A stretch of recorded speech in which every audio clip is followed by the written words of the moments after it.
Good morning, everybody, and welcome back to another episode of This Week in Magic Online Finance.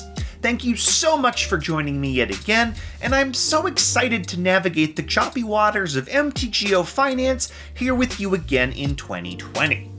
Now, it might be too early to say whether it'll be a good year or not for the world, but I'm hopeful for it at least in Magic, because Wizards of the Coast seems to have given us some goodies so far in Theros Beyond Death. Now, it's no secret that I really love the Theros setting, but I didn't totally love the standard environment last time we visited the Greek mythology plane. This time around, though, I'm pretty optimistic. Now, of course, standard demand doesn't really drive the MTGO market these days, so for our purposes, I'm more interested in trying to figure out which Theros Beyond Death cards are going to end up making an impact in the world of Eternal Magic. For example, Heliod's Sun-Crowned goes infinite with Walking Ballista in both Pioneer and Modern, an interaction that has caused the Ballista to spike quite a bit in Paper Magic. Its online spike wasn't quite as big, but it did jump from 10 up to 14 last week, and there's more room for the card to grow if the combo ends up paying off. Ditto for Collected Company, which is already a Modern and Pioneer staple that can fetch both halves of this combo.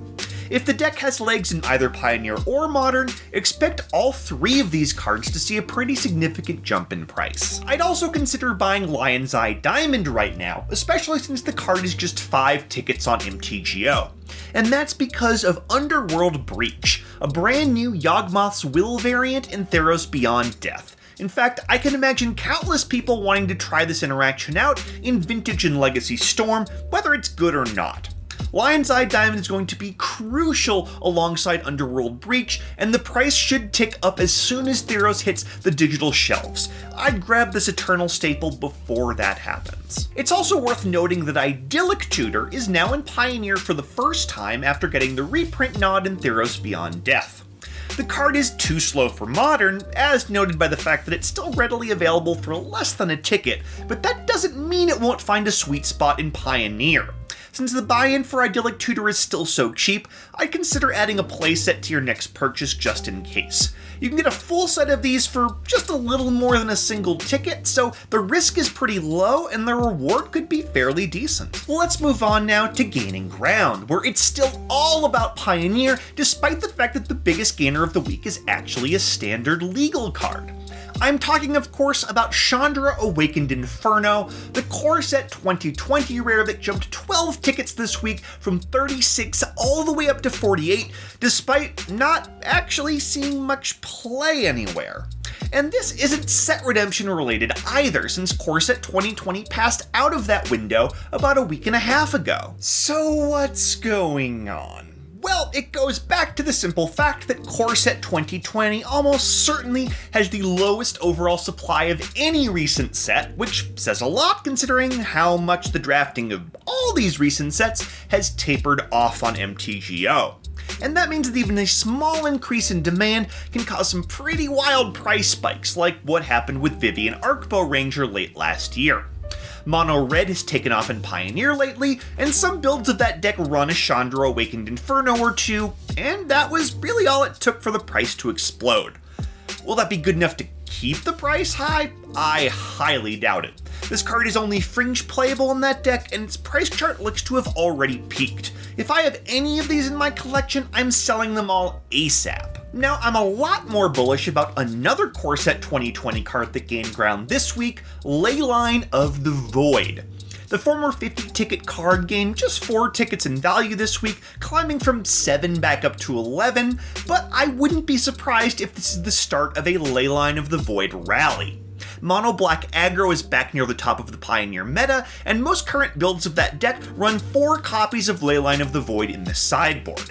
Considering just how expensive this card was before its core set 2020 reprint was, and how underprinted we know that set was on Magic Online, I would not at all be surprised if this one doubles or triples in value at some point over the next few months. Speaking of Mono Black and Mono Red, several other staples from those hot Pioneer decks saw price increases this week.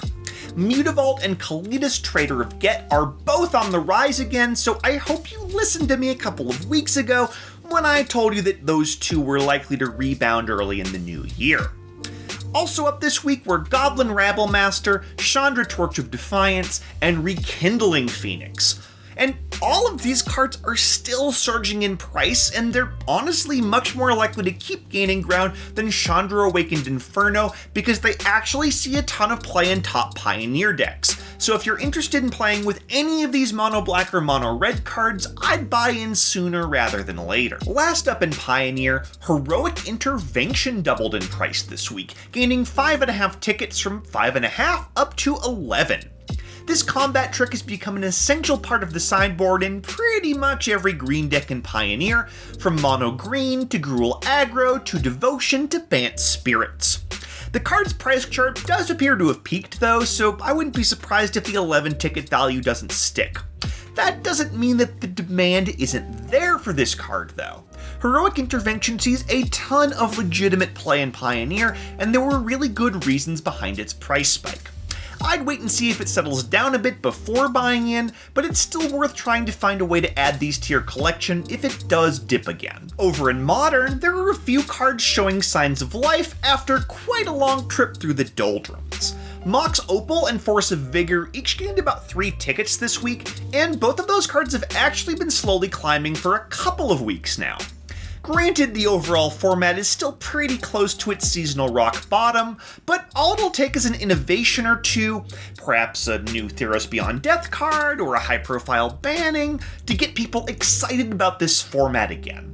I know I've been hammering this point for a while now, but I just need to say it again. Modern will rebound at some point in 2020, and you should buy what you need before it does. Let's move on now to our biggest losers, where in Pioneer it was Cavalier of Thorns, plunging 18 tickets from 54 down to 36. And if you need any more proof of Core Set 2020's absurd volatility, here it is. Back when I left for my single-week holiday break, Cavalier of Thorns was a 7-ticket card. It peaked at a whopping 64 tickets on New Year's Eve. That is buck wild. I talked a lot in last week's video about how we should get used to more spikes like this in 2020 simply because of how the MTGO market works now. Check that video out if you haven't yet. But still, I wasn't expecting something so extreme to happen on the slowest week of the Magic calendar. At any rate, Cavalier of Thorns is good in Pioneer, but it's still on its way down from that absurd spike, so do not buy in yet.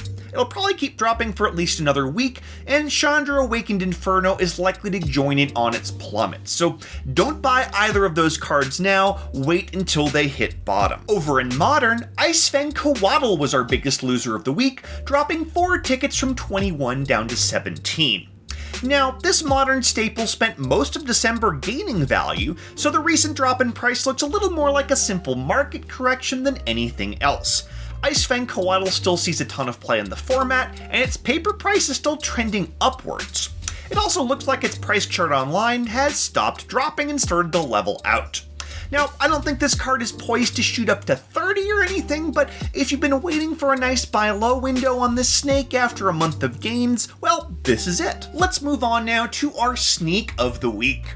And this week's sneak is Cavalier of Dawn, which has been the forgotten member of this cycle since the release of Core Set 2020 over the summer. Now granted, the mono white deck in Pioneer hasn't really broken out yet, and perhaps it never will, but it does run a couple of these in its sideboard, and well, you all saw what happened to Cavalier of Thorns last week, right?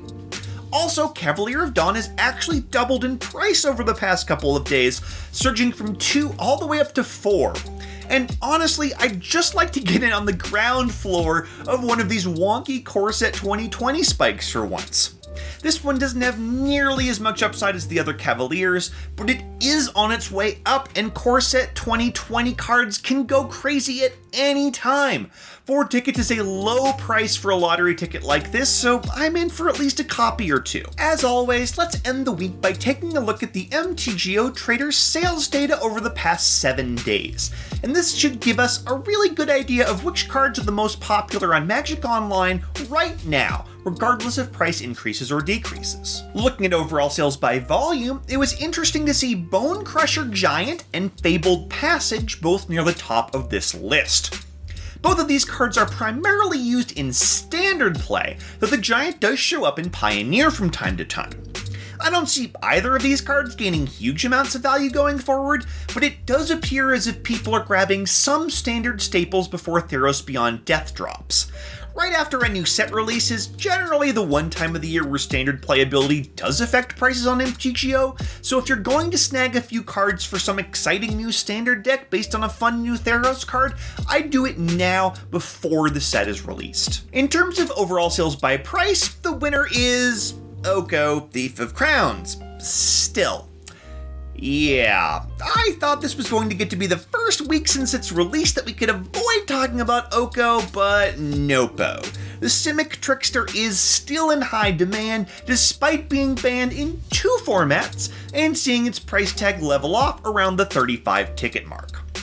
Now, personally, I still suspect that Oko will be banned in Modern sooner rather than later, and that its price tag will tank pretty hard when it does. But it might see another spike before that as the Modern Index heats up with the new year. That sort of buy is too risky for me, but if you want to try and ride the Oko wave one more time, more power to you.